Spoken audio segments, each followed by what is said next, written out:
मेरा एक सवाल है मम्मा। हाँ हाँ। आप मेरे ज़माने में तो अभी जब चोट लगने से सब कुछ मेडिसिन वगैरह सब कुछ हॉस्पिटल में जाके सब कुछ इलाज वगैरह सब कुछ है ना, मतलब इंजेक्शन लगाता है, मेडिसिन खाते हैं, सब कुछ कर सकते हैं। आपके टाइम पर जब चोट लगता है तो कैसा होता है? हमारे टाइम में ओ हो हम टाइम में तो पूछेगा तो बाप रे आप लोग हैरान हो जाएगा। आओ मेरे साथ फिर हम दवाई देंगे। सच में? हाँ ठीक है, चलो।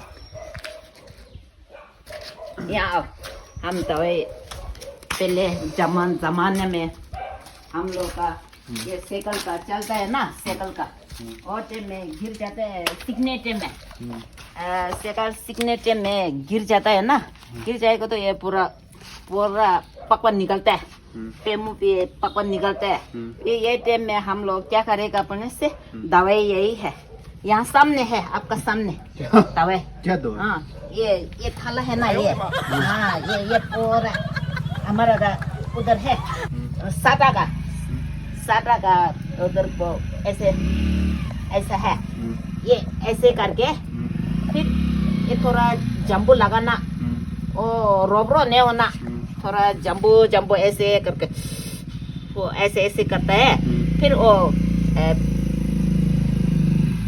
गिर गया ना, उसका खून पूरा निकलता है ना, और टाइम में ये लगाता है, ये ऐसे करके ऐसे करके खून पूरा वो जमा कर देता है। खून भी एक भी कम हो जाता है, खून पूरा कम हो जाता है। फिर बाद में ये ऐसे करके फिर भी और भी थोड़ा लगाता है, जम्बू लगाता है, रोगरो नहीं लगाता है, जम्बू बच्चा का ऐसे दवाई जैसे ऐसे करके थोड़ा अच्छा से फिर खून एक भी नहीं, वही दवाई है हम लोग को। फिर घर में जाएगा तो मामा का पास गिर गया बोलने से वो कली देता है ना। फिर दवाई नहीं है हम लोग का, दवाई यही है, यही से ठीक हो जाता है। अच्छा, यही दवाई को ठीक हो जाते हैं, ऐसे है हम लोग टाइम में। अभी आप लोग तो टाइम तो पूरा दवाई है, इंजेक्शन है, सब कुछ है ना। हम लोग यही संभल करते हैं यही। फिर ठीक हो जाता है, क्या बावन का क्या करते हैं वो ठीक हो जाता है, सब कुछ ठीक हो जाता है, ऐसा है हम लोग का।